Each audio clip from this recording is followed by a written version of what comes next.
All of you out there in the wild world of the internet. People all over the world have been watching while I painted this particular painting, which is really nice for me to have people from all over the place tuning in to sort of take part and chatting with me, which is, I love that. I really enjoy the interaction. I enjoy people talking to me. It's great. It makes the session go quicker and more pleasantly enjoyable. Right, I am back in the studio, obviously, now for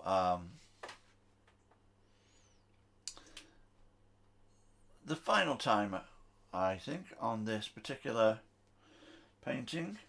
And let's see where we're at the moment. Here, of course, is the painting that we're working from. This is the painting that was sent to me by Karen in Texas, who has been watching all the way through, has been getting up at, well, in the middle of the night, as far as I'm concerned. Been getting up at crazy 4 o'clock in the morning and everything to watch this painting take shape. And I am grateful to her for that. What I am doing is this. I'm turning this painting into turning this photograph that Karen sent to me into this painting, and we are nearly there. I had a good time this morning painting the shirt and the chicken. Just got to finish a little bit on the chicken's head, and then the chicken's done. But what I'm going to do now is I'm going to work on the hands, and then finally I'm going back up to the face to tie the whole thing in. Now we've got the background in place, because originally when I started on the face, of course, the background wasn't in place, so there was nothing to really judge the tones and all that sort of thing against properly. So now I've got the background and the rest of the figure established, we can go back and we can tie it all together and pull it all together, which we will do towards the end of this session.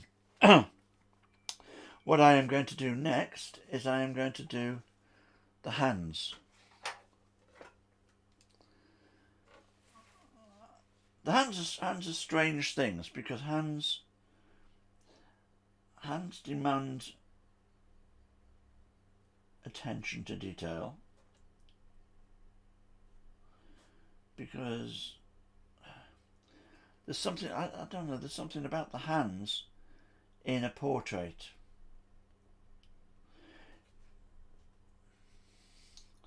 And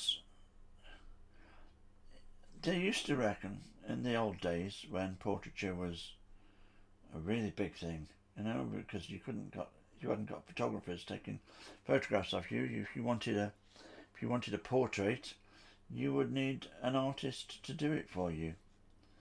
And they used to reckon that the most important part of the portrait was the hands and the face. Working on that basis, that's what we are going to do on this particular painting. We're going to work on the hands and make the hands really nice, hopefully.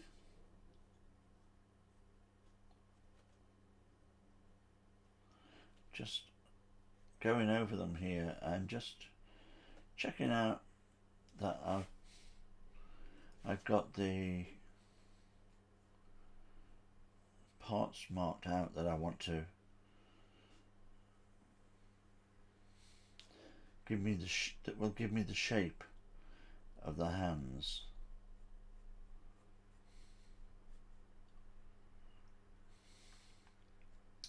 These are indicators, of course. These aren't, I mean, there's no point me shading things in and that sort of thing with a pencil. I'm just giving myself indicators so that as I start to put the paint on,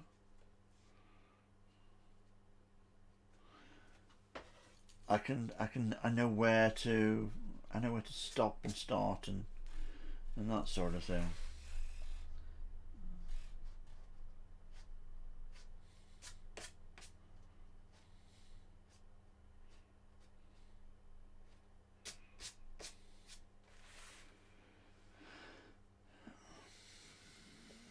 Same goes for down here.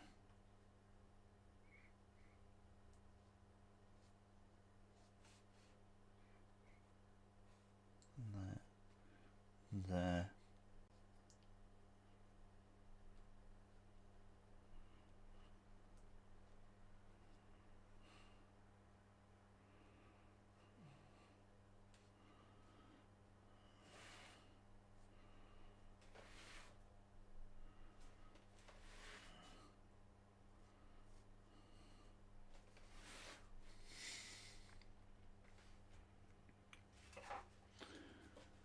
Right.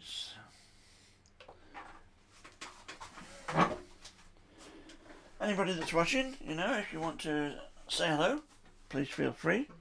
Chat room is open. It's nice when people interact with me.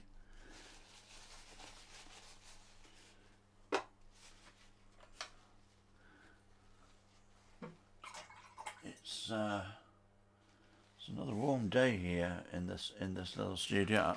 I think I'm going to take a liberty and open the studio door a little bit and let some air in.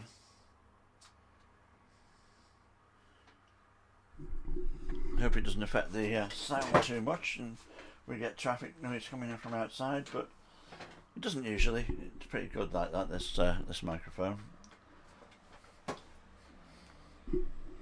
The sound is one thing that I have managed to get right, I think, as I've been setting all this up, which you'd hope I would, wouldn't you, saying as that's my speciality.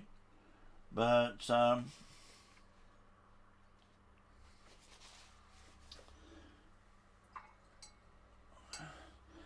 let's have a look at these hands and where we're going to start.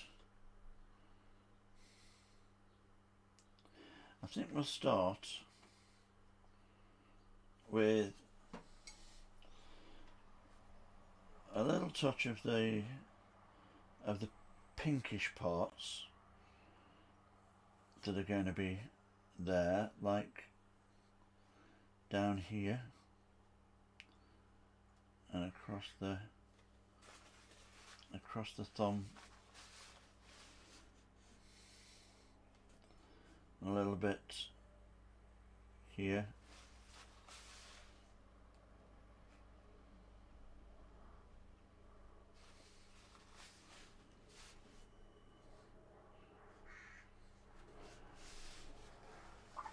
making sure that we don't get a hard line there. We don't want a hard line, we want a soft line.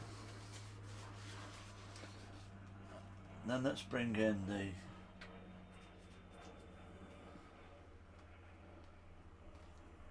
gently bring in the brown spectrum, the bit that's actually going to glow in the brown spectrum is going to be under here somewhere.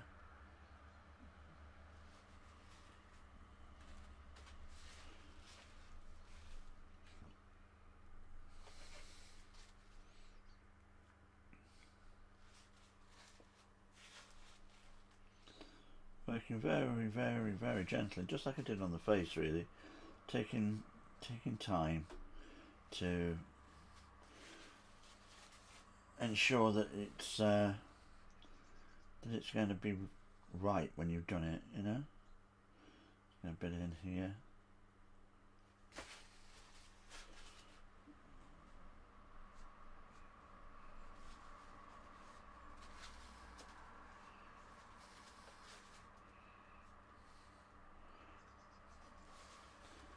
Putting it on and taking it off and sort of dry brushing it here is hopefully going to give me, as I build it up, a feel for the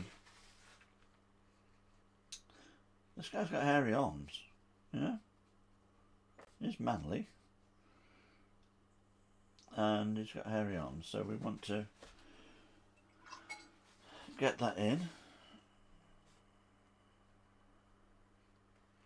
That's quite nice, actually. There is a dark bit that's supposed to go here, and by accident I borrowed it from down here, which is rather nice. Keeps it all tied in. When you can borrow tones from elsewhere on the painting,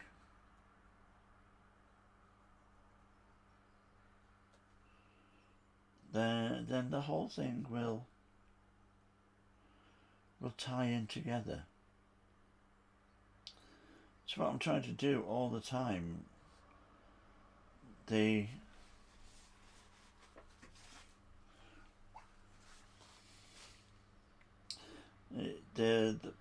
painting needs to have a cohesive feel to it, and that is going to come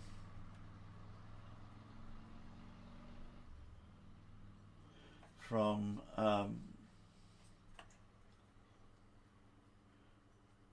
the tones relating to one another.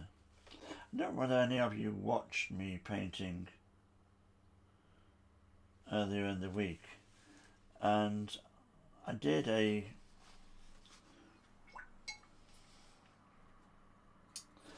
painting, and instead of using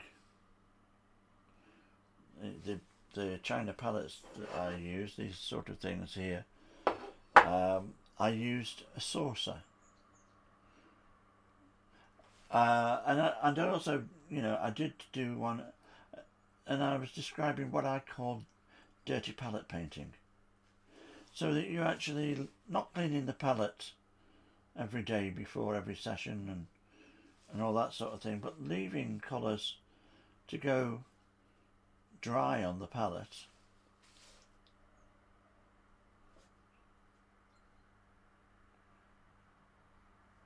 And then when you start to work again the next day, being able to use those those colours, and because you've sort of mixed them together and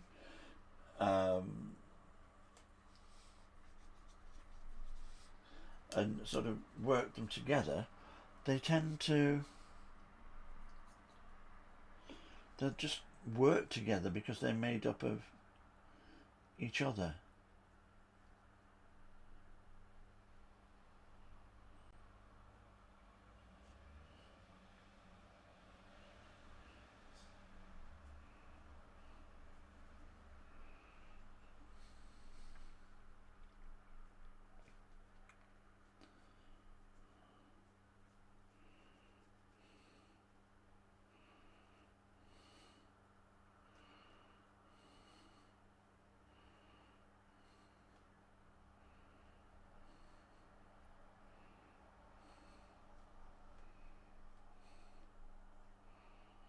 Now we've got, as we've had before, we have to work through. We want hard and soft lines. We don't want all hard lines. We don't want all soft lines for all that thing. We're defining this image, and in some areas it will appear soft. In other areas it will appear hard. That's what we're trying to do. We're trying to get a blending in.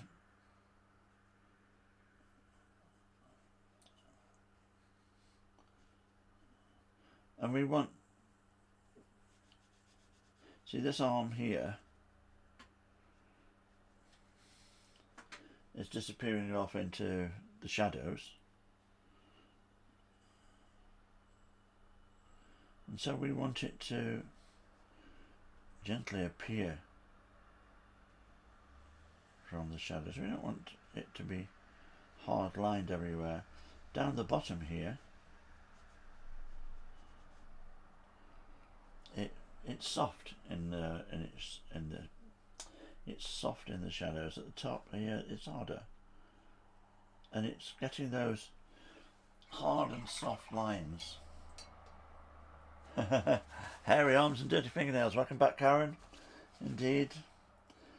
If any of you, if anybody else is watching this painting that I'm painting, Karen sent me the photograph in, and so I'm painting this for her, and when it's finished it will be on its way to Texas, just outside Houston, I believe. Yes, Karen?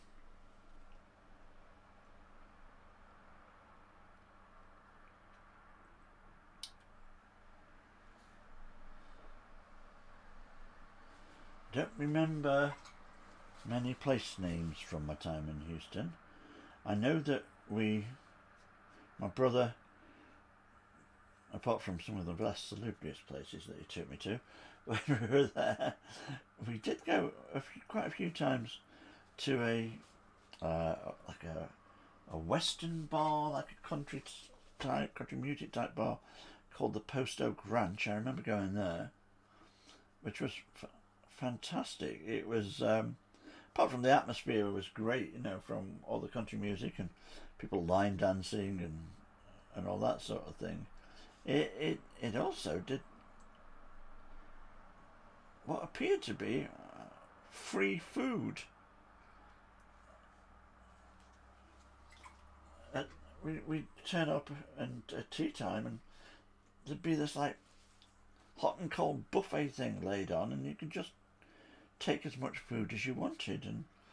And when I'm saying food, I mean food with a capital F. It was like steaks and chicken and all these things. It wasn't like puny little sandwiches or whatever like you'd get over here in this country.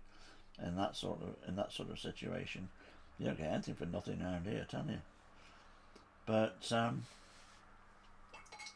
not right.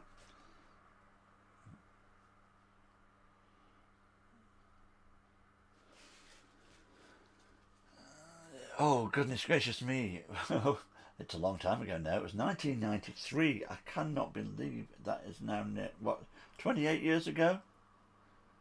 Is that right? 2003, 2030. 28 years ago, my goodness gracious me. It certainly doesn't seem it. Seems like only yesterday. But I imagine it's probably very different now than it was then. Things change a lot in that time. But I remember being flabbergasted by all this free food and sort of overwhelmed by the whole sort of atmosphere of the. We don't get that. We don't get that country music thing over here in this country.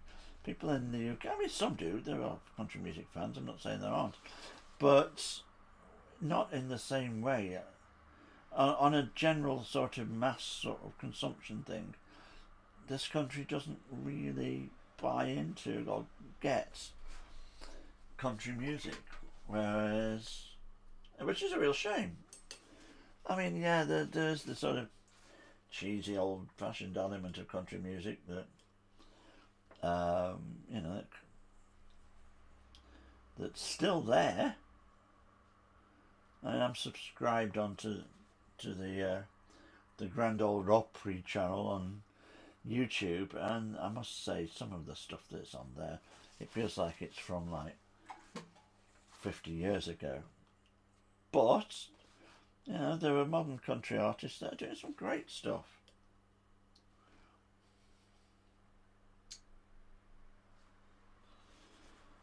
But as a whole, it doesn't sort of seem to resonate with people in this country. I think people find it a bit cheesy, I don't know. But over there it seems to make sense. I have to own up to the fact that while I was there, I even bought a Stetson. And I used to, when I came back, I used to wear the Stetson on stage with my band. I thought it was great.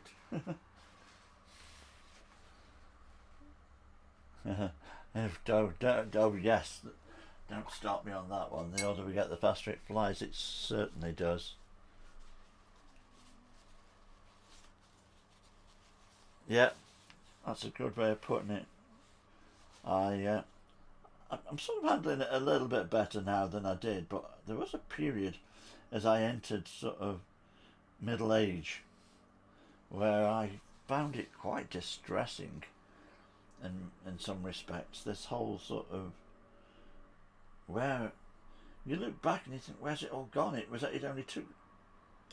only took 10 minutes to get here. What's going on, you know? But I don't know. I seem to be handling it better now than I did.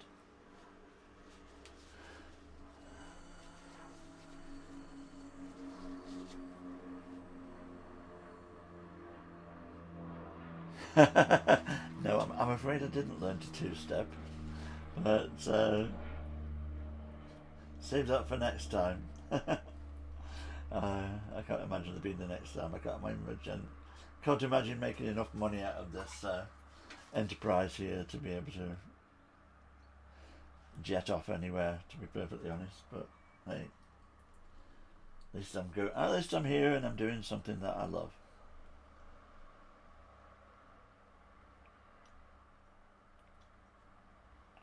Just steadily working along the hand, observing each little bit as I go.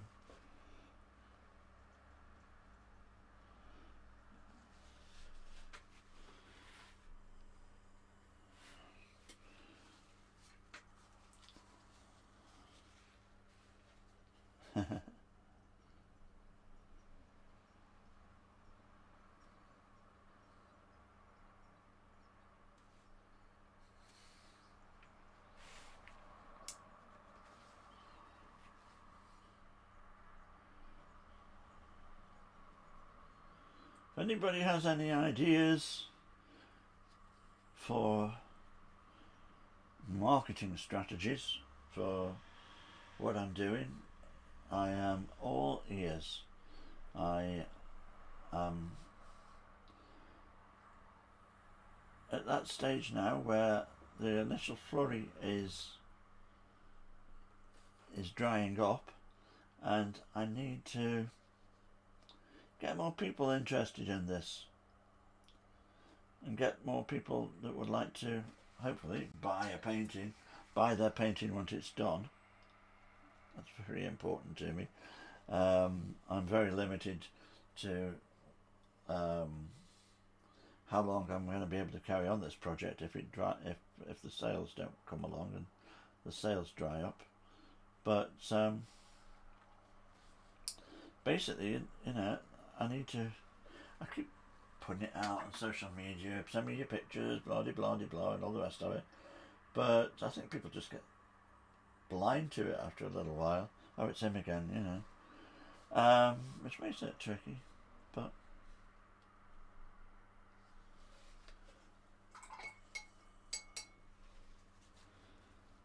yeah, I am familiar with Etsy. I have been reluctant to get involved in Etsy, to be perfectly honest. It's very much, I don't know, I haven't looked at it for a long time, but when I looked at it, it was very much involved in the world of sort of crafting and that sort of thing. And the problem is that when you're doing original works of art like these are, you know, these take quite a long time to do, as you've seen watching me work away at it. If you get associated in any way with the world of craft and crafting, it somehow devalues your pricing. It devalues your work. People don't see it in the same vein, you know. So I have rather shied away from Etsy.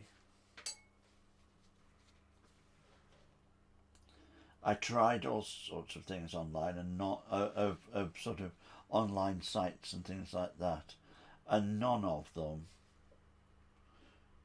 worked. I tried Fine Art America a few years ago and all that sort of thing, and Art Finder and all that sort of thing. But it ended up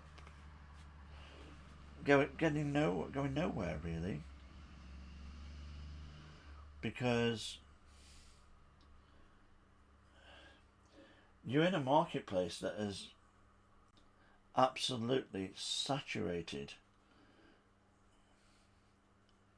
I mean, this social media and everything is great in terms of people seeing your work and all that sort of thing, but it is a world that is absolutely saturated with artists, and how you stand out from the pack, so to speak, it's a bit of a mystery, to be perfectly honest.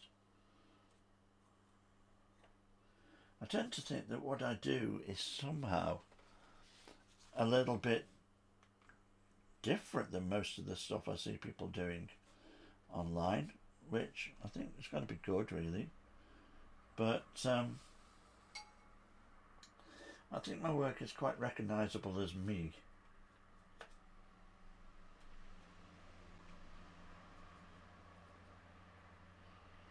But you know, it's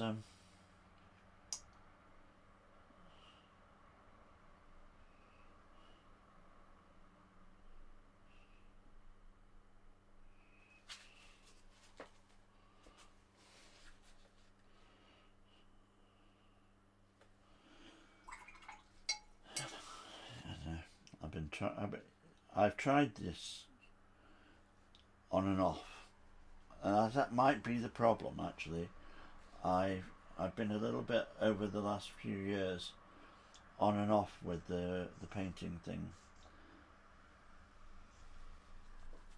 I did it solid a few years ago for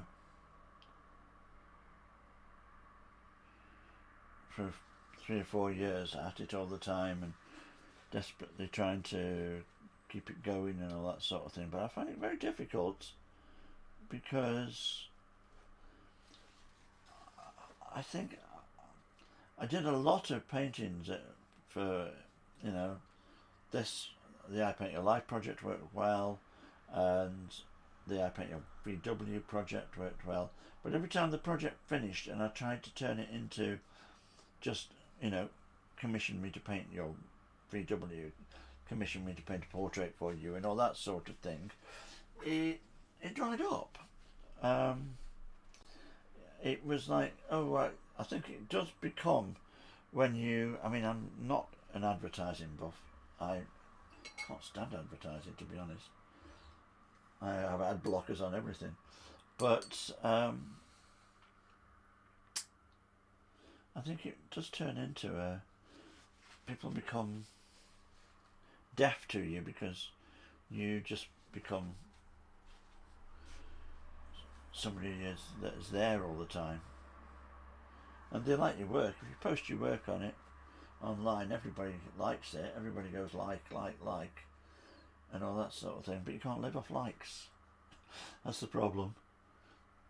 You need this sort of thing. You need people like you, Karen, people who are willing to, who are appreciative of what is being done, and realise that it has value.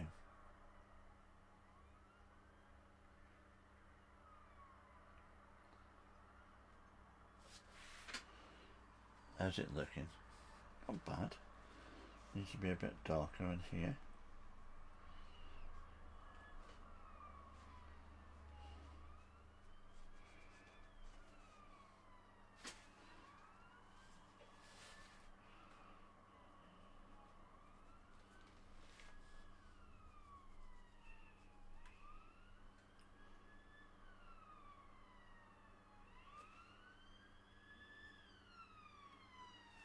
Ambulance going past. You hear them from miles away when they come down here, because it's so quiet most of the time.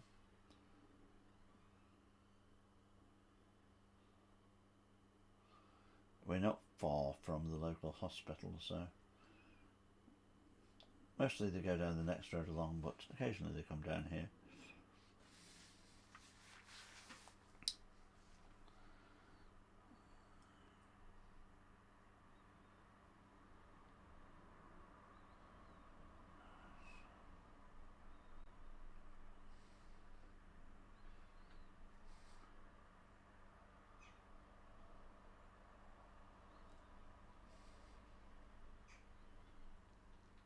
Yeah, I know the sort of thing you're talking about. I mean, that happens over here too. To be honest, I would never consider putting my work on the walls of a restaurant. Restaurants are there for selling food, aren't they? They're not there for selling paintings, and I think people are. They're like, oh yes, that's a nice painting, while they're having their nice afternoon tea or whatever. But in my experience, when I've seen paintings on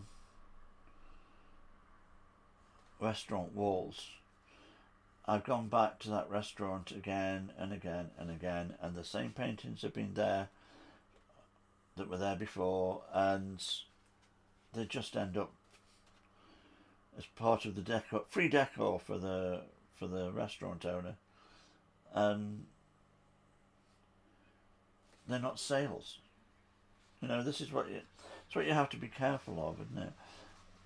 Galleries are, in many respects around here, are few and far between. And the problem I had in the past, when I've done this in the past, you know, I did try when I first, I had a period, my art's gone in two major stages. I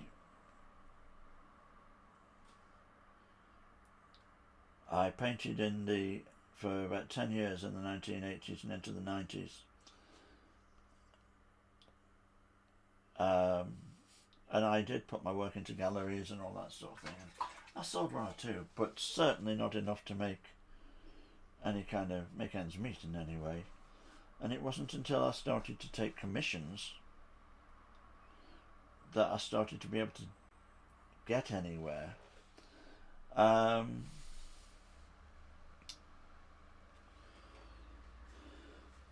But then the relationship that I was in at that time broke up, and I moved out of the area from where I'd been, and the sort of commissions from that area were no more. And I found it difficult again, and then I discovered music. You see, this was the problem. Then I discovered music, and music became absolutely everything to me for quite a lot of years, and I stopped painting, and all my energy. I think I have a theory that we have so much creative energy, and if it goes one way, it's not there to go another way. It's just not. So that's what happened. And then when my PhD finished and I tried to get lecturing jobs and I found it rather difficult, I turned back to painting and did the projects, and the projects have been successful. But I didn't properly build on it. And so I fell in and out of love with it, and I went back to music, and I did some lecturing and all that sort of thing. But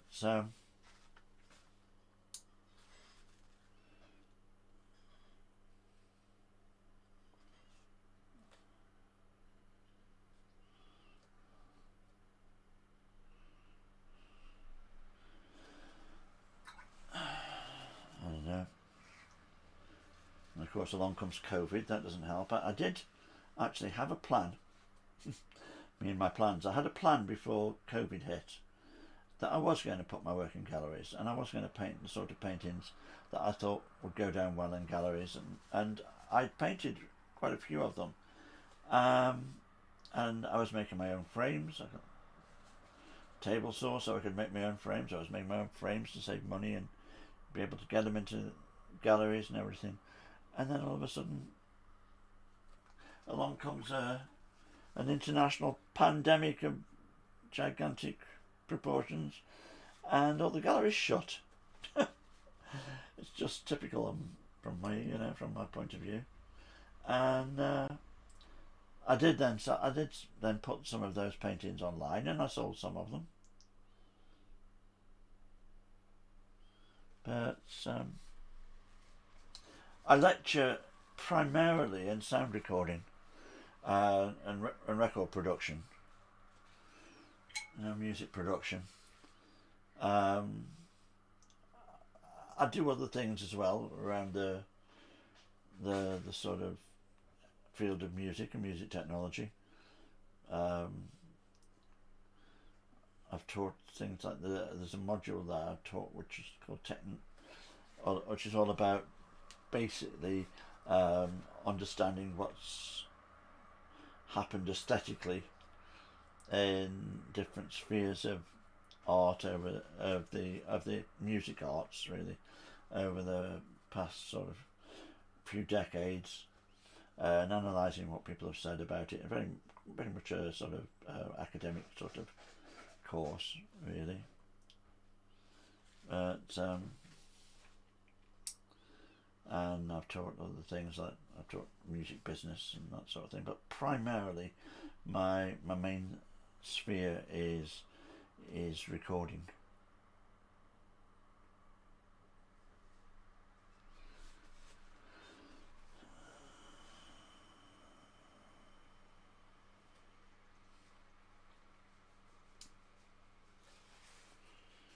Getting that, it's coming.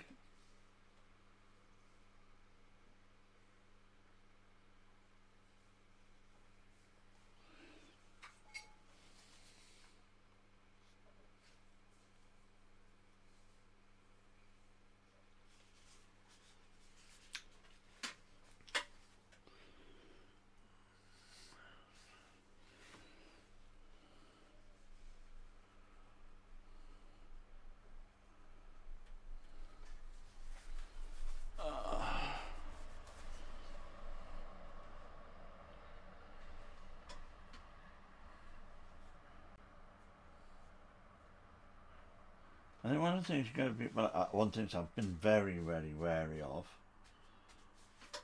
in terms of my painting is to, I'm thinking about what you're saying about libraries and all that sort of thing. The last thing that I ever want to be labelled, and I hate it when people say it, is a local artist. Local artist. It just sounds like somebody who, paints in his spare time or whatever, and I don't see myself as a local artist.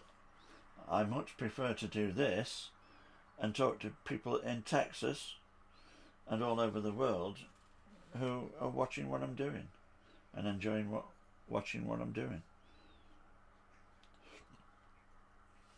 But I've got more ideas. I do have some more ideas at the moment about how I will promote this. I'm going to do a lot more promotion this time. I'm going to do a lot more online work. I'm enjoying doing this live streaming greatly.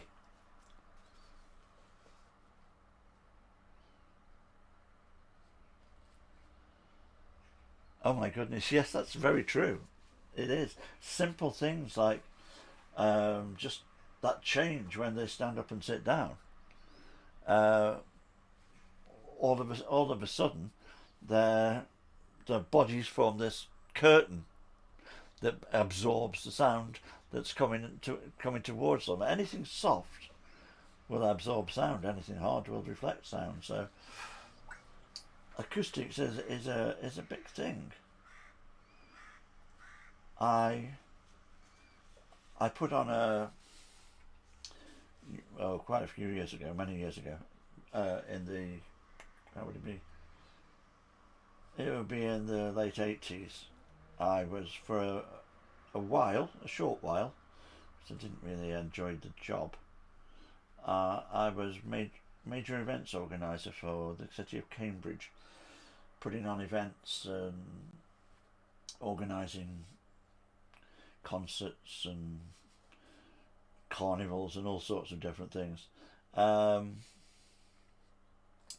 one of the things that I did there was we put on a rock concert in an aircraft hangar at the Imperial War Museum at Doxford, which is close by to Cambridge, and there's a place where there's an awful lot of planes, airplane history and all that sort of thing there. And we put on this rock concert in this giant aircraft hangar, and that was actually really acoustically difficult, because you have a cavernous ringing space. When you take a few airplanes out of a hangar, it becomes very echoey and resonant and all that sort of thing, and really and truly it needed more acoustic treatment than we gave it. It really and truly it needed a big acoustic curtain across the back and everything, but you live and learn. It can be really strange. I went to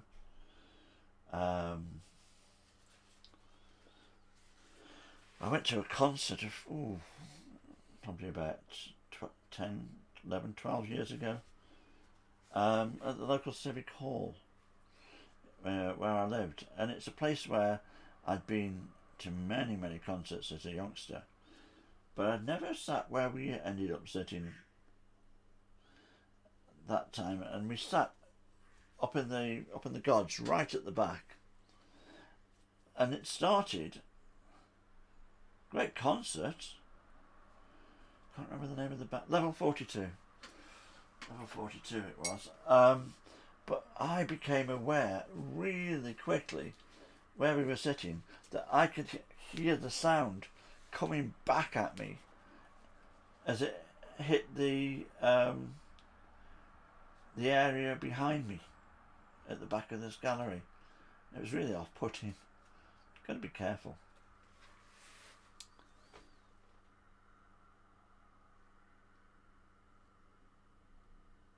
Well, I'm glad you were tickled. Oh, I'm very glad that you're enjoying it. I really am. It's nice to know that people enjoy it. It's nice when people sort of follow you, you know.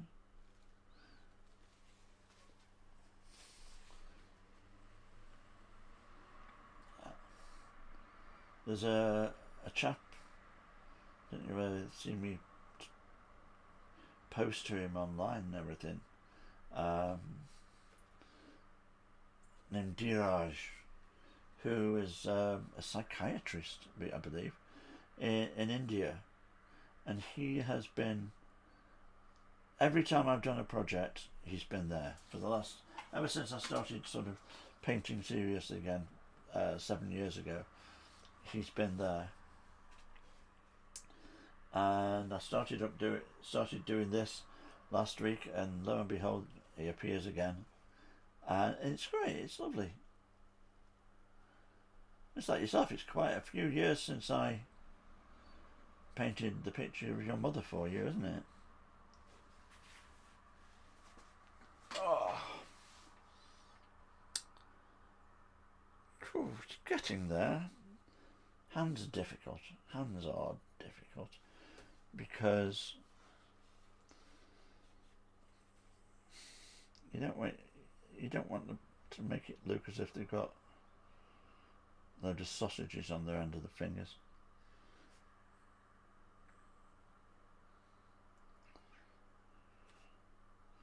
And they can do so easily. I remember when I was at college in the sixth form, and we were being taught to paint from the model, and there was a girl there, and she was absolutely terrified by painting feet, hands as well, but mainly feet. She just couldn't get to terms with it. And I remember the tutors saying to her, right, what we want you to do is, we want you to, next time you paint the model, we want you to do the feet, but do them huge.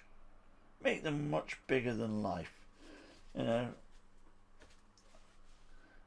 And so she did, and she did this for a few weeks, and she became the best painter of feet in the class,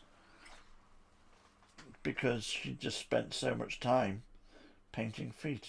And in the end, that's a lot of what this comes down to, spending a lot of time doing something to try and pin it down. And I don't know whether you're familiar with the work of John Constable, you know, the landscape painter, English landscape painter from quite a few years ago now, back in the 19th century.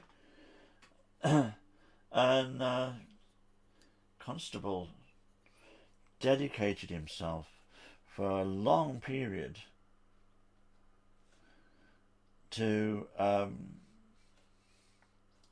painting skies. He wanted to become much better at painting skies, and he took his, I mean, no photographs in them days, he took his sketchbooks out and his oil paints, and he painted for, I don't know, there's months and months and months, just painted clouds and clouds and more clouds, nothing to do with the landscape, just the clouds. And he got so good at the clouds by doing it. And so I think some of Constable's landscape, his cloud sketches, are some of the best things he ever did. And if you see them, if you go to a gallery and you see them in real life, there's so much energy in them. They're just wonderful.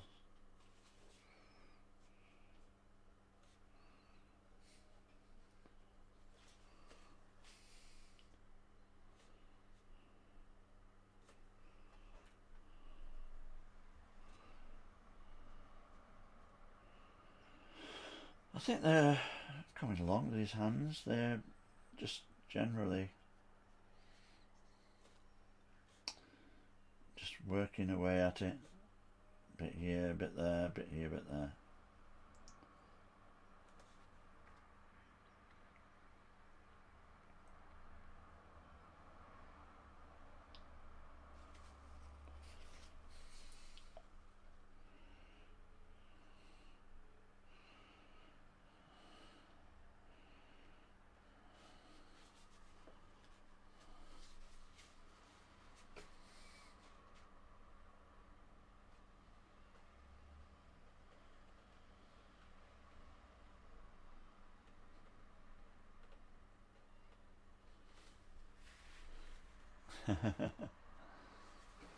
What, mine or Constable's?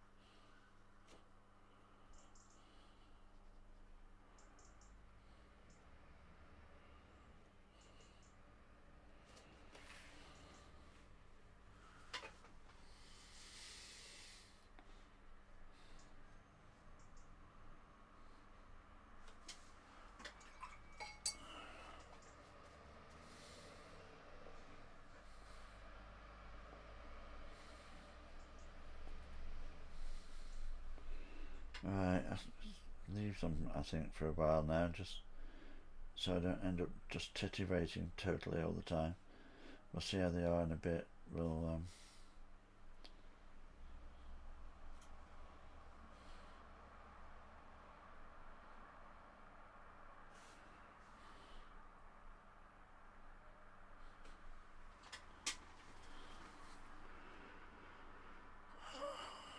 just give it a coat of looking at for a minute, I think.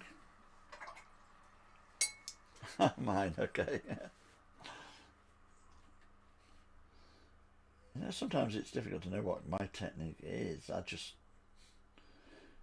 do it. It's sort of developed over so many years that I do a lot of things just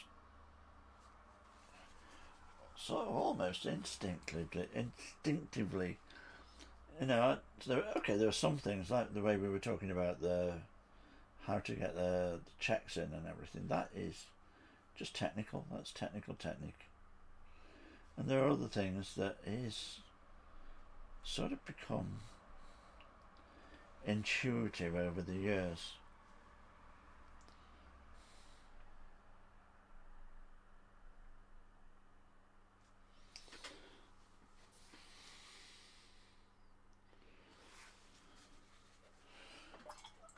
And you do stuff and you don't necessarily know that you do it really until you start doing things like this, and then you start describing it to people. And they say, "No, I realise that's what I do."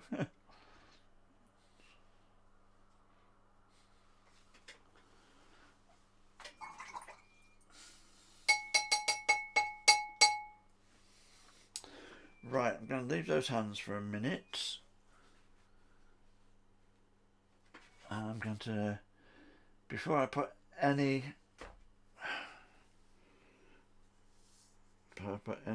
paint on it, I'm just going to take a few minutes just to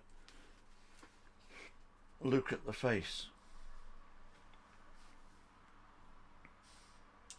Because I've got the likeness, I don't want to lose the likeness, but I need to bring it in. We need to darken down this side because it's not realistic.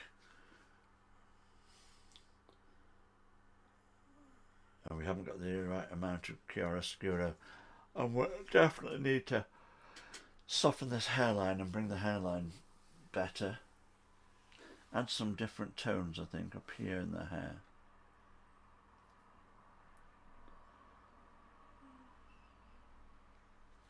Let me work down here.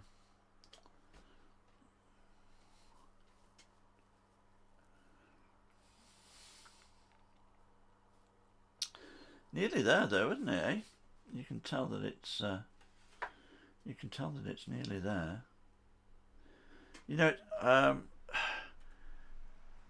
one thing that is interesting is, and I talked about it earlier on in these sessions, is that whatever you view the painting on, and whatever you view the photograph on, will be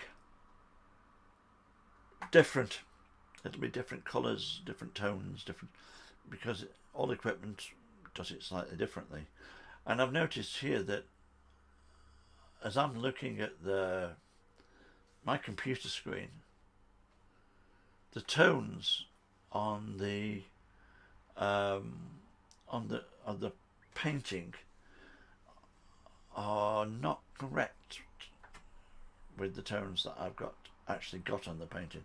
The painting is actually more colourful. It's more richer. The colour's richer than what I see on my screen. Though I looked at it on my phone on the replays, and it wasn't that bad actually. I was beginning to think, oh dear, this is not going right at all. But when I looked on my phone, it wasn't that bad. But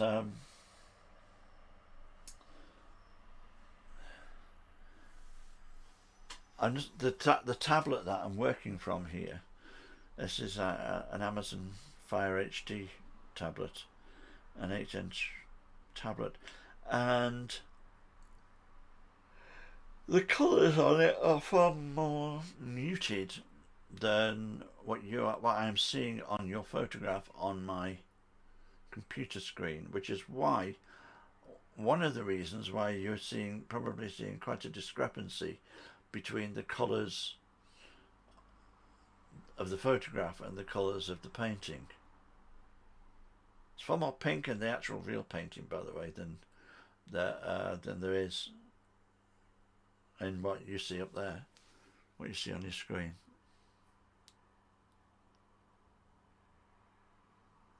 Yeah, that's it. He's not green. He's not green at all. I don't really know why that's happening. Maybe I need to mess about with my camera settings a little bit. It didn't really matter when you're painting trees and all that sort of thing. But no, he's not greenish at all. Let's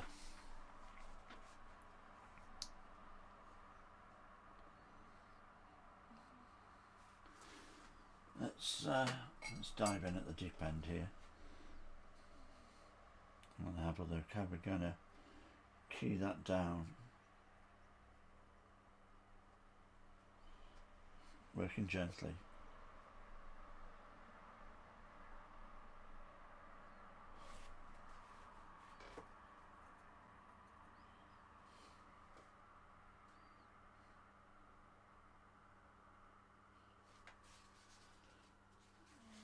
Nope, that's not right. That's totally wrong.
It also depends on what you're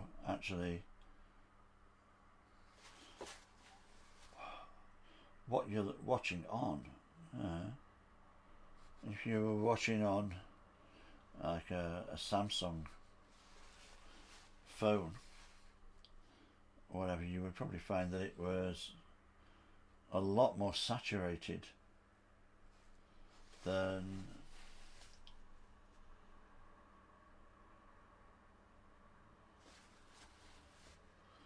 in reality, and a lot more saturated than the computer screen.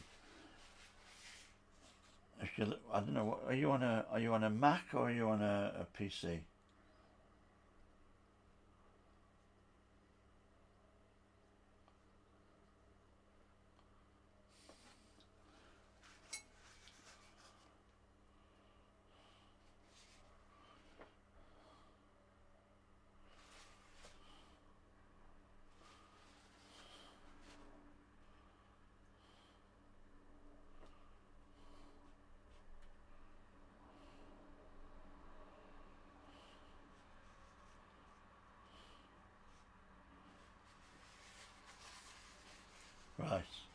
You see that one? That's one of the things. This is actually, I'm looking on a PC here on a BenQ monitor, and I think it's more likely to be the overhead camera that I've got, the way that that's set. Perhaps I need to saturate it more, the image more.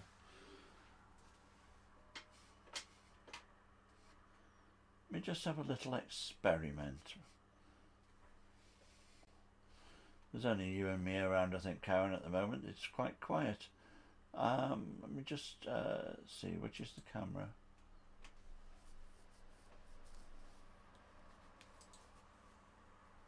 Oh, there's me. That's not the one I want. Hello, me. Here we go.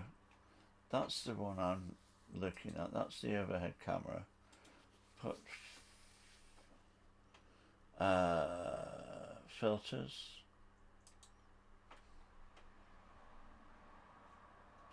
Add filter.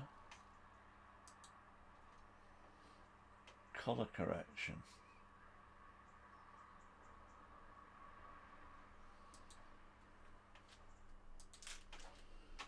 Okay.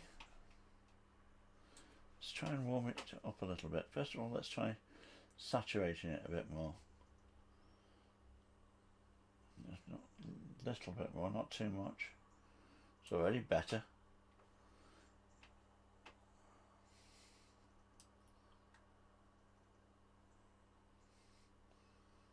I want to mess about with that too much. Hue shift, I have to be careful with this one. Which way we go? That's going towards the green, I think.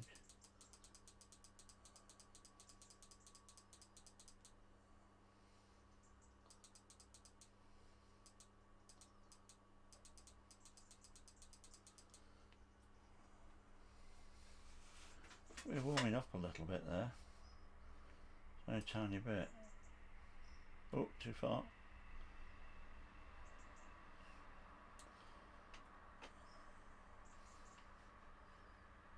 Where's the...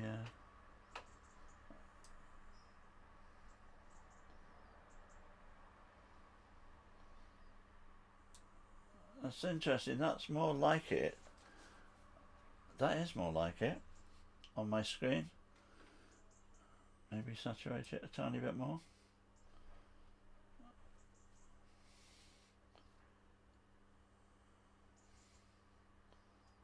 Don't go too far.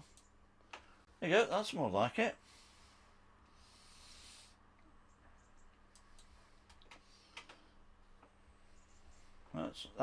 That is more like the actual painting looks. Definitely. Oh, I've got that sorted, that's good. It should be the same in this one. Yeah. That looks much better. That looks actually much more like the photograph, doesn't it? That's good. Let's drop the... let's drop this back more.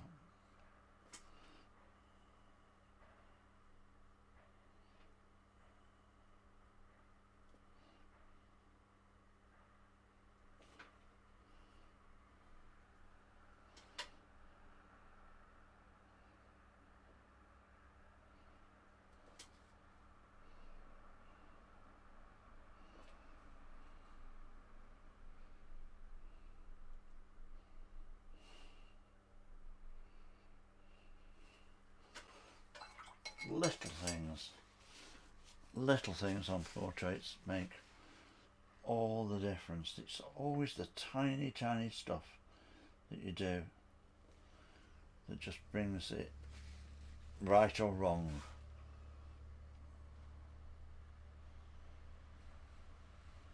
What I want to do is soften what I've done on the hair.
Yeah, that's it, isn't it? You look at the screen and you think, well, why is he painting it green? And I'm not. I'm not painting it green at all. Let's just put a little bit of water here. And then work into it with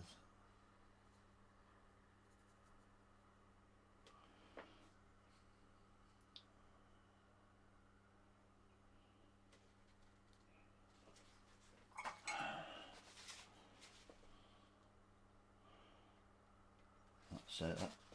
Try and soften up that hairline.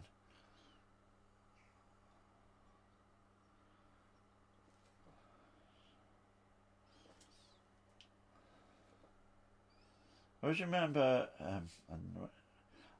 everybody who's ever thought of learning to paint has watched Bob Ross, haven't they? Of course, we all love the late Bob Ross. One of the things that Bob used to do. Well, I'll tell you what, actually another. Before we get onto that, Bob Ross fact of the day that really surprised me was that I went on to Twitch, which is the new platform that I've been streaming on just for a couple of days now, and I went on to see what other people are watching and everything, and there's all these people mainly doing anime drawings and that sort of thing. Nobody doing traditional watercolours like I do, which could be an advantage. But the most popular thing on the art channel every day is Bob Ross. You know, I got, in total, I think it was 18 viewers this morning on Twitch, on and off, watching what I was doing, and no more than, I think there was 3 or 4 altogether at one point. Bob Ross this morning had 2,900 viewers. 2,900 people on Twitch were watching Bob Ross paint his paintings. But no, I've digressed. What I was sort of wanted to say was when Bob Ross would start his paintings, he would say, right, I've covered the canvas with liquid clear or liquid white. It was either liquid clear or liquid white, or depending on what the subject was that he was painting. And somewhere in one of these cupboards I have a tin of Bob Ross liquid white. And the reason he's doing it because that technique that he does, which produces those very fast and very sort of, it's easy to emulate Bob's technique. That's why it became so popular, because people could try it and it would work for them, and that's satisfying when you're learning. What isn't satisfying is struggling, and a lot of traditional techniques they take a lot of working at to master them, and Bob's techniques didn't. Bob's techniques would produce instant results, which was great for people who are learning. It's encouraging. But one of the keys to that was this liquid white and liquid clear, because basically you cover the canvas with a layer of paint first, or a layer of this clear stuff, whatever it's in, liquid clear, I'm not quite sure. I'm sure in the old days it would have been some kind of varnish. I imagine it's some kind of, I don't know, some kind of alkyd medium or something like that, maybe. Maybe it's just like liquid or whatever. But in covering the canvas with this liquid white and liquid clear, Bob would allow then the paints that he put on would like flow smoothly and melt together, and the canvas wouldn't fight back. It was just,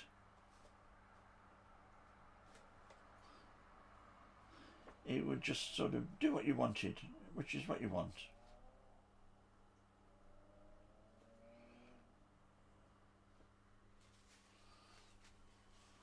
And how did I start that? The reason I started that was this. It was because one of the things that I did a minute ago, one of the things that I'm doing now, is I'm wetting the paper around the area that I'm going to be painting, so that that area is now wet. And so when I apply my colour to it, I don't get a hard line, I get a soft mark. And you've got to be careful, you've still got to control it, but you can get the feel of this guy's got quite a lightness to his hair. It's sort of wiry, and up above his head here, it's sort of, there are hairs that are up there that you can't see every individual hair, but you just sense that they're there. And the only way we can get that is to do the equivalent of Bob Ross's liquid white, liquid clear thing, and wet the paper and let just the very, very, very, very tip of the brush dance in the air above his head and create this like almost smoke but it's his hair going above his head, and it softens. I'm trying to soften the edge of the hair so that it doesn't look, so it's not that hard, you know.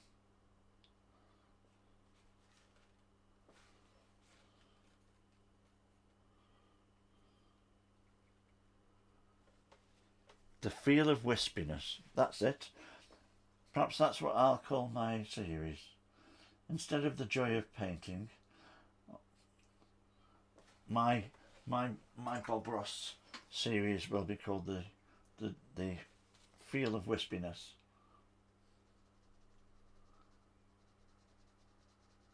Let's soften this. Let's get some of the colour out of there, and just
I was wondering, I mean, what the lad that was on with us yesterday afternoon, the one that popped in again this morning, off Twitch, he was saying, wasn't he, that he thought maybe some background music while I painted.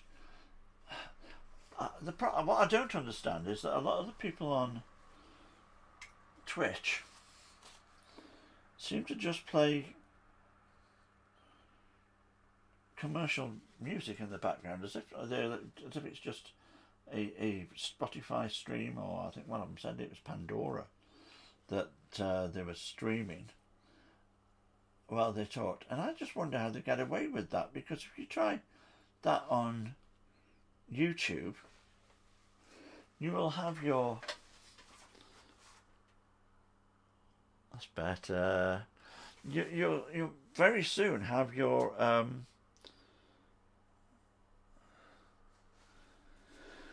have your videos taken down for copyright strikes. And you know, I've got no fear of playing my own music. Nobody can copyright strike me for playing my own stuff because it's all original. But I really don't know how they get away with that. Now let's not neglect. Thinking of the word neck and trying to say neglect is quite difficult. Let's not neglect this. The neck here.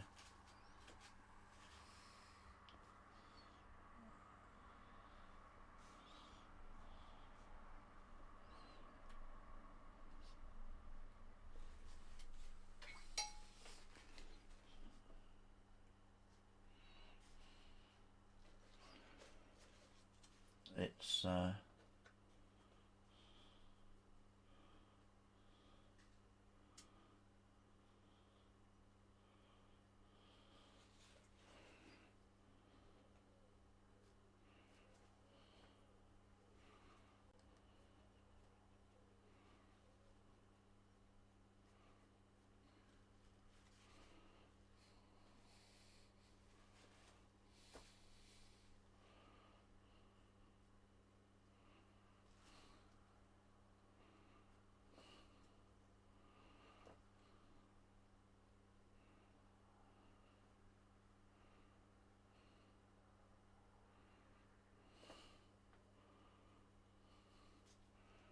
we watched another episode of 24 at lunchtime while we were eating lunch.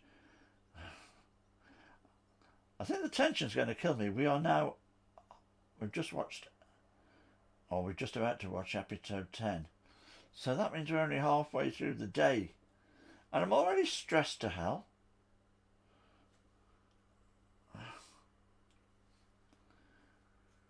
It's sort of one of those series where you sort of think to yourself, I can't imagine what's going to go wrong next.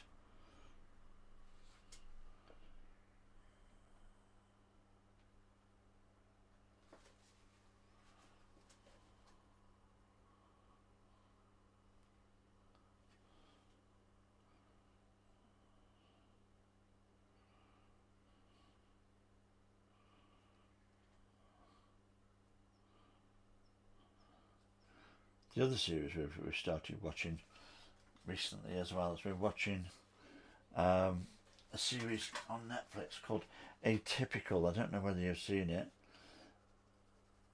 There's been 4 seasons of it. We're on season 2 so far.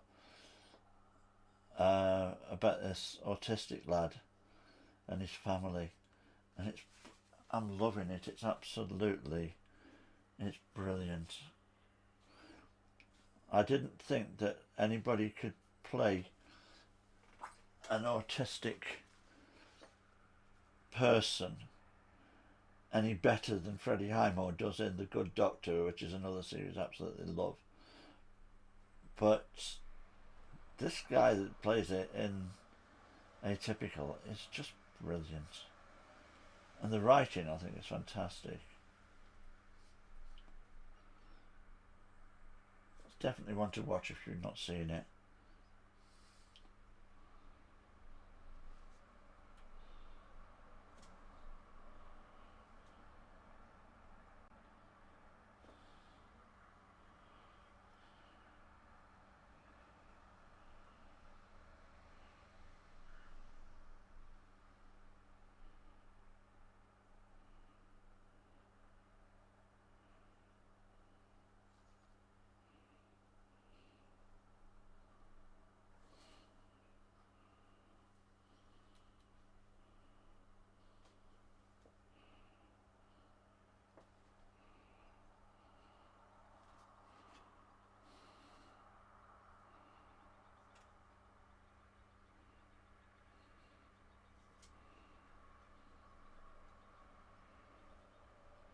Yeah, on Netflix. Atypical, it's called. It's brilliant. Absolutely brilliant.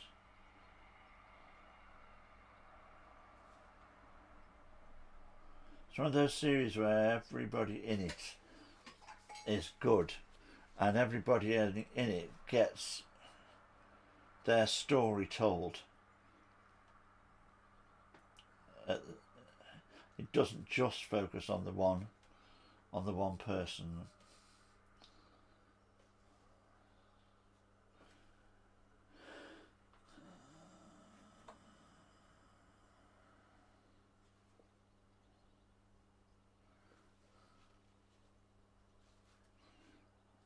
Yeah, I struggled with necks too, actually. But the you know, the answer to the questions that you're trying to answer by watching me painting, a lot of the answers are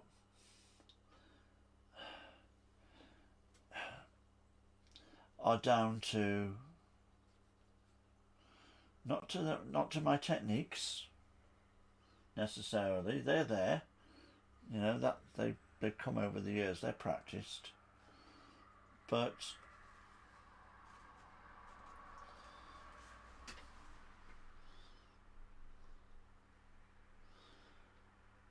the thing that I have probably worked on more than anything else over the many years that I've been painting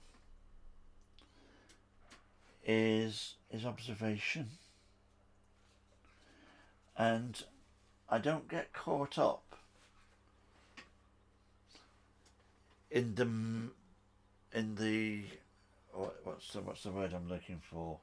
I don't get caught up in the grand scheme of things. I don't get caught up in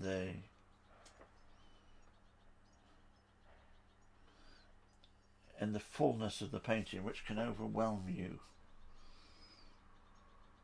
You know, if you look at a neck and go, oh, I've got to paint that neck. You know, I've got to paint that neck. That can be, oh gosh, that's quite a job painting that neck. Oh dear, you know. What I do is I look at the small things. You know, I'm concentrating at the moment on trying to get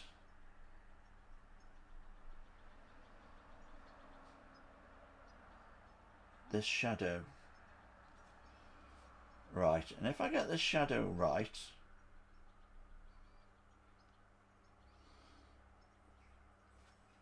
then it's going to look right on the neck, because it's the shadow that's there painting what you see in front of you. Is the art of it, and it's so much painting what you see, not what you think you see, because we often think we see things. We know that that's it. We know a tree is shaped like this, So we will start out and we will learn, and we will paint a tree in a particular way, because that's how a tree looks.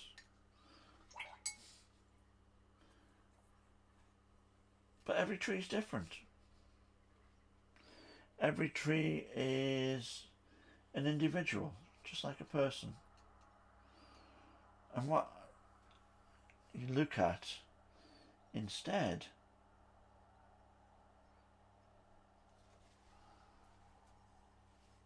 better.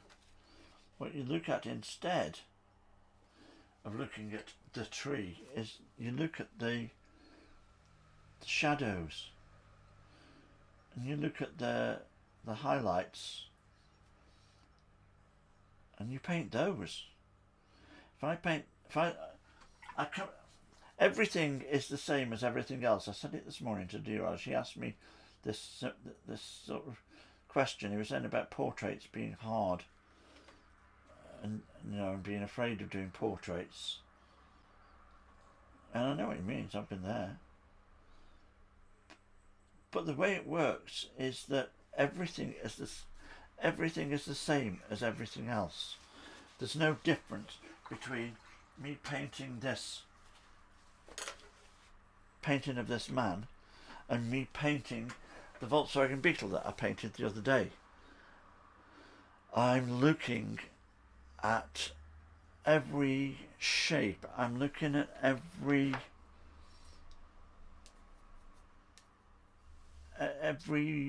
line, every area where it changes from one tone to another is what I'm looking at.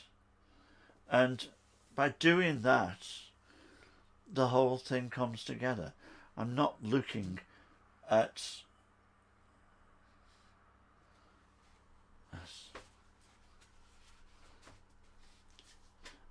just that one, that I'm not looking and saying, oh, I've got to paint him. I'm looking and saying, what's that shadow like underneath his eye? What's that?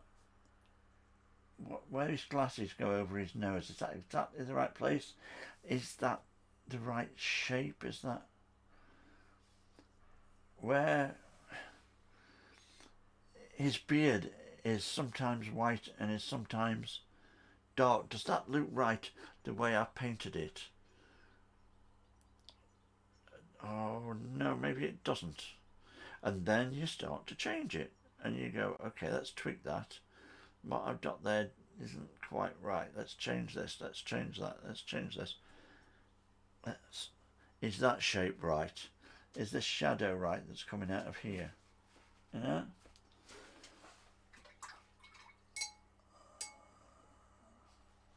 That's the biggie. And that's I have given art lessons in the past. Not for a long time, but I gave a lot of one-to-one lessons and a few group lessons when I was painting in the 80s. And that's one of the first things that I teach people. Paint what you see, not what you think you see, because your mind will play tricks on you. And I've had so many people standing in front of me going, there you are, there's my picture, and I'm going, but what about this and what about that? And they say,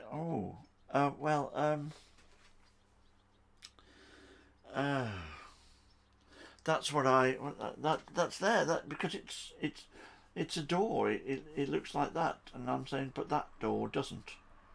That door that you're looking at doesn't look like that, does it? And they'll look and they'll go, yes it does. And I'll say, no it doesn't. But it does. No, look closer. Tell you what, stop looking at the door and look at the shadow that's going across the door. Don't paint me the door, paint me the shadow that's going across the door. Alright. Now try again. And don't paint the door, paint the highlight on the door.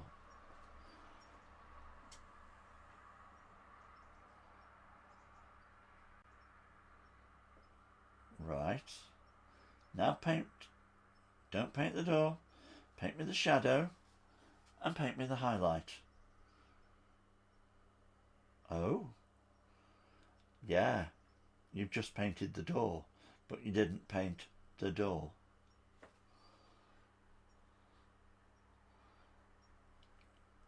And that goes very much. Tell you what that goes for a lot. Noses.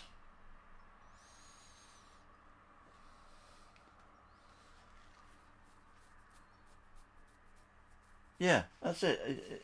You can. There's a bit more contrast on the screen than there is on the painting, but if you can see there, it's there, but it's in the darkness, and maybe I'm heightening the chiaroscuro effect a little bit for painterly effect, but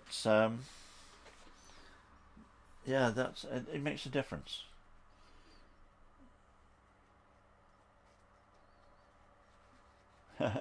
Use more paint. Yeah, don't be afraid of using paint where you need to.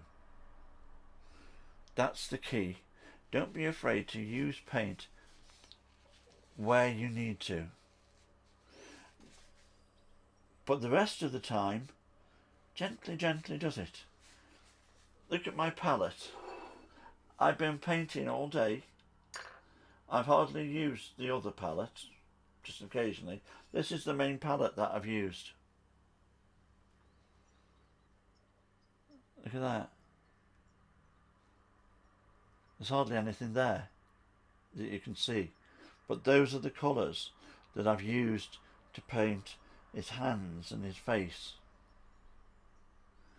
The few darks, for what they are on this other palette. And that's it.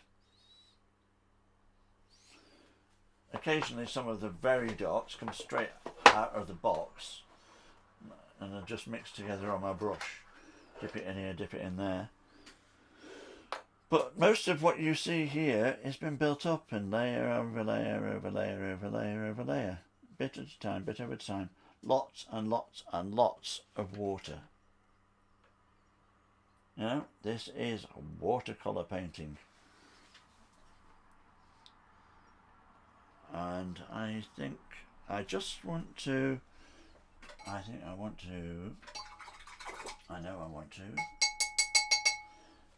oh yeah, hold on, I haven't finished that. Hold on, finish what you start, bird.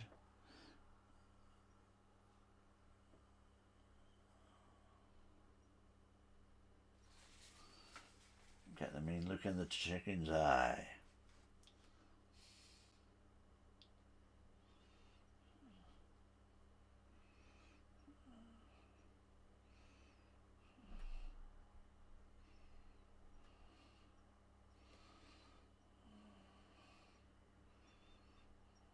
That's better. That's better.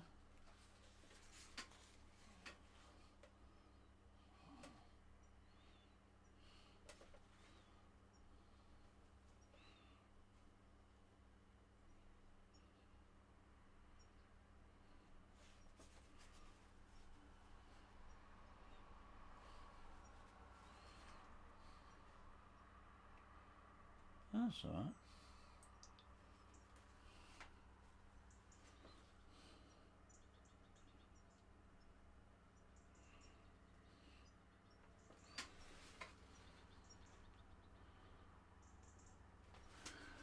And hello, Dheeraj. Nice to see you there. I think it's the first time we've actually had you chatting on the chat. I talk about you all the time. Karen, meet Dheeraj. This is the man that I've been talking about to you over the last few hours occasionally. Out in India. My oldest and most faithful follower.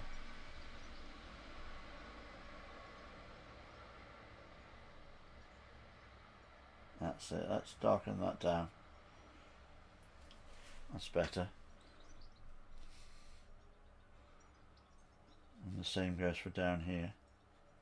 I've not actually got any paint on my brush. What I'm doing is I'm just using the paint that's going to come off the Payne's Grey that's there to do that. And that's just, I think that's better. Let's take that, knock that down a key.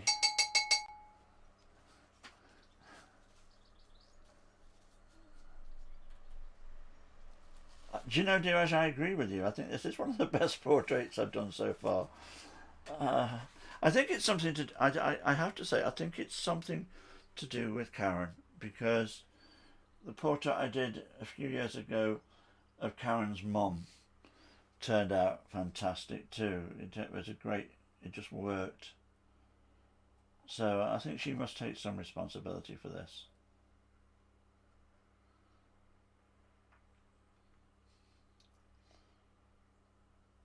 That's better.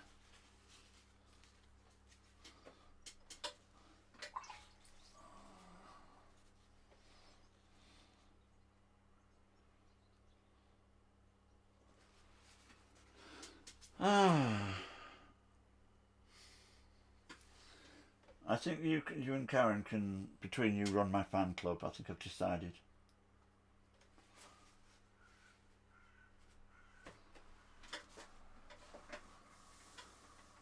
I don't know. You provided a very good photo. You know, it makes such a difference. You wouldn't believe some of the things I've been sent. And you have to work hard to make them look good. And to be honest, I don't think you always succeed. Having said that, it's in the eye of the beholder, you know, some of it, because sometimes I will do a painting. It used to happen when I used to do the portraits in the street, and I'd do one, and I don't think I've got this. And I'd be working away at it, and I think, no, it's not working. And then people would look and go, oh, yes, that's fantastic. And I'd think, no, it's not. But they liked it.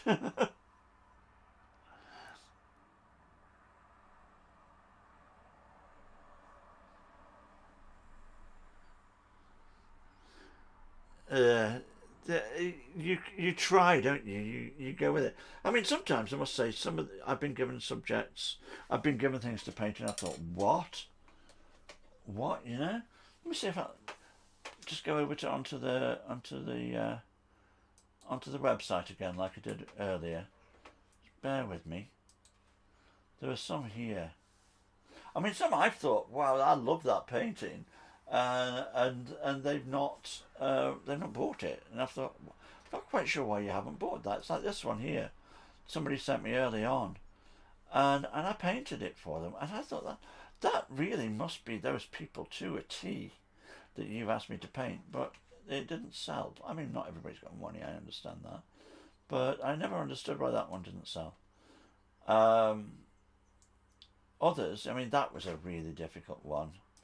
And I don't think I really succeeded with that one. I struggled with that one, but I gave it a good crack. You know, that was a difficult one, and for one reason and one reason alone, and the word is teeth. Oh, I wish people would not send me portraits to paint of people and showing loads and loads of grinning teeth. I mean, sometimes you can't avoid it. If it's the only good picture you've got, I understand. But sometimes when they send me a picture and they've got all these teeth, and I think, oh, don't do that. Don't do that. Don't give me that to paint, because I know that on your wall it's going to, oh, you're going to be looking at it in a few years' time and going, what are you laughing at? What are you grinning at? You know? But, you know, but another one, I mean, I thought this one worked out fantastic. I really liked that one. And I got into a little bit of hoo-ha on the internet with this one because they're in blackface. But they're not pretending to be black. And I had to explain this to some people. And luckily the people who sent the painting helped to explain it to the world, really, that these people are not blacking up to pretend to be black. This is from this is an old English tradition in Morris dancing of the blackface, and it's simulating they're not pretending to be black people. It's simulating it's like the dirt of the working man as he comes out of the coal mine and is filthy and all the rest of it. And it's to do with that. It's not to do with anything to do with black culture or anything like that. And I really like that painting. You know, I really like this one too. This was I loved painting the wall. Painting the wall and the little ships in the background was fantastic. And this thing, I mean, gosh, look at what you sent me. That this is me. This is the only other chicken I have ever painted, and it's a rubber chicken. I lied. I have painted a chicken before. I painted that one, but that's a great one. He's a one-man band, and he sent it to me. And then of course this one when I was getting into painting the cars. And this, as I said earlier this morning, I think before you arrived, Karen, it's a portrait. This is a portrait of the man, and it looks like him, but it's tiny. That face on that picture, if you think that whole picture is 7 inches by 5 inches, that's not half an inch, that face. I mean, what a challenge, This one I like doing as well. The man's garden was his pride and joy, and this was commissioned as a present for him. And it's just great joy to paint something where it's different. But sometimes you get sent them, I tell you, and I try to avoid it. But hey, you can't tell a lot of the time. Let's come back to your let's come back to you. Where am I?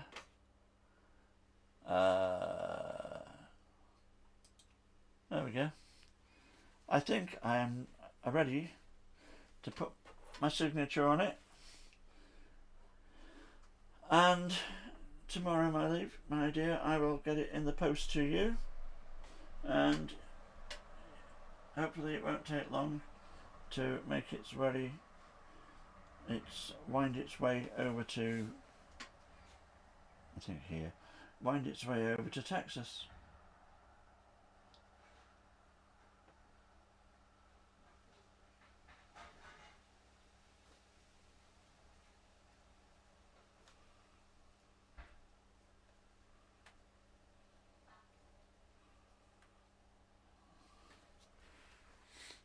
There we go.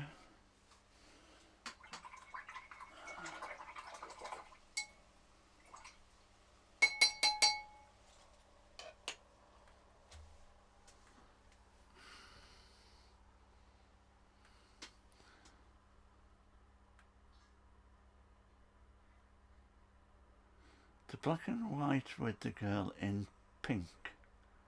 Oh, which one's that? Black and white with the girl in pink.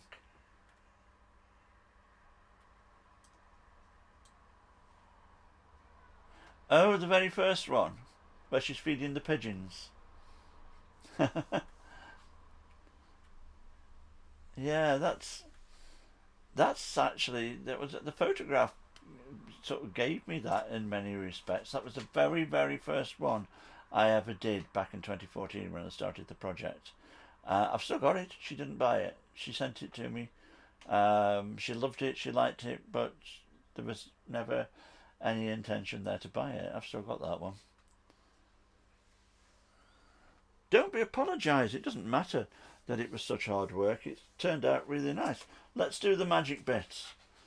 Let's do the magic bit. I love this bit where we take the tape off and we see all the nice clean edges.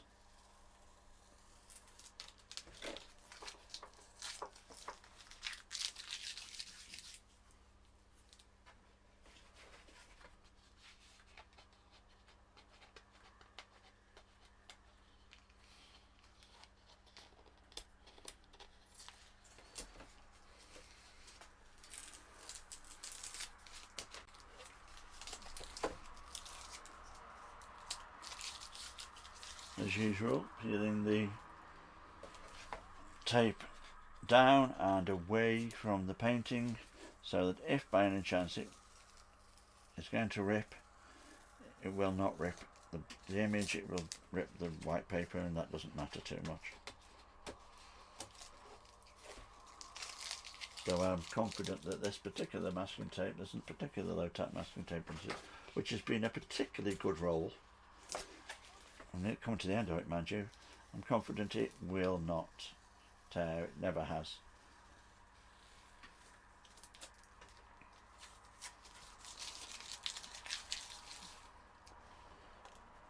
And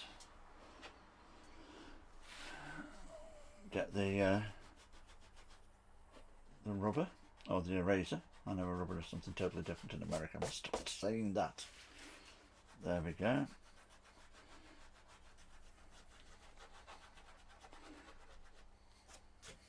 We share a language, but it doesn't mean necessarily the same things. There we go.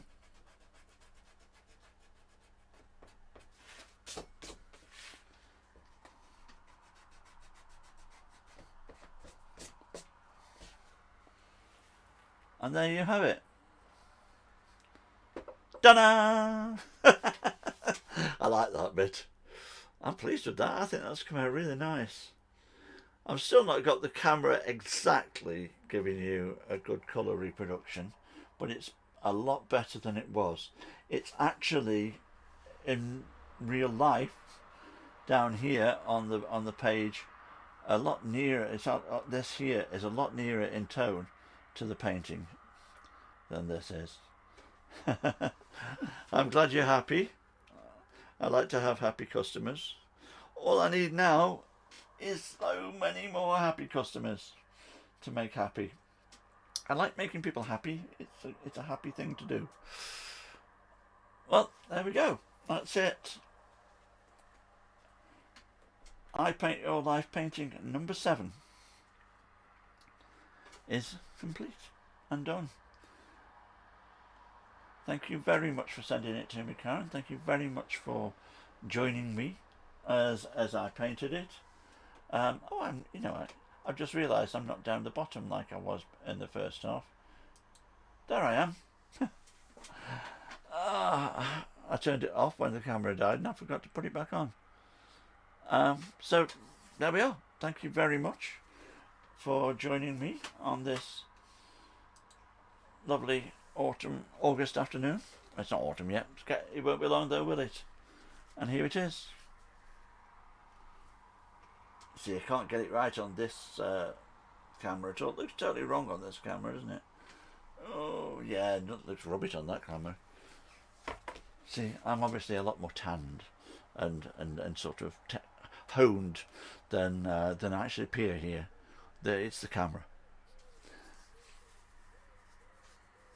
Thank you very much, Karen. I absolutely, I'm sure you will. Tell all your friends, show them all the painting, show them what I can do, tell them that I can do it for them. These things are treasures. This will be something that you treasure. This will be something that is going to go on your wall. This will be, when you're long gone, maybe your grandchildren, your great grandchildren or whatever will still have this painting that was great granny's. Or people don't throw paintings away like they do photographs. Well, I think you are probably tanned and toned. You're in Texas. When I was in Texas, it was in November and it was 82 degrees, I went to the seaside for the first time in years. We went to the beach a few weeks ago. And it was a lovely day. It was a lovely beach and everything. I'm there and I went to the sea. I got my swimming trunks on and went in the sea and everything. We put Factor 50 sun cream all over us and all the rest of it. And I spent when I sat down, I sat under the umbrella, but I forgot my shins, and we didn't put any cream on my shins. And the next day, and for the next 2 weeks after, they were scarlet until the skin has peeled off now, and it's not scarlet anymore. It's back to being white, which is where I normally am. But hey. Well, we are indeed at the end of this one. Thank you very much for being here with me. Thank you very, very much for spending time watching this. If you're watching it and it's recorded and you're going back over what I've done and everything, and you've been able to skip through it, this is the end. It's done. Thank you very, very much for watching. Here's a last look at the painting. There he is. And I shall be back again tomorrow with something else. Whether it will be a painting that somebody sent me, I don't know, because at the moment I need more paintings sending to me to paint from. So, but I will be back here tomorrow streaming and painting online by hook or by crook. Maybe I'll try something different one day and I'll put the camera in a different direction and I'll paint an oil painting on the wall. We might do something different. But basically I'm going to keep going with the streaming, and I hope people will get engrossed in what I do and send me stuff, send me pictures, send me photographs and everything from your lives, and I will make them happen for you. Thanks for being here. Lots and lots of love until the next time.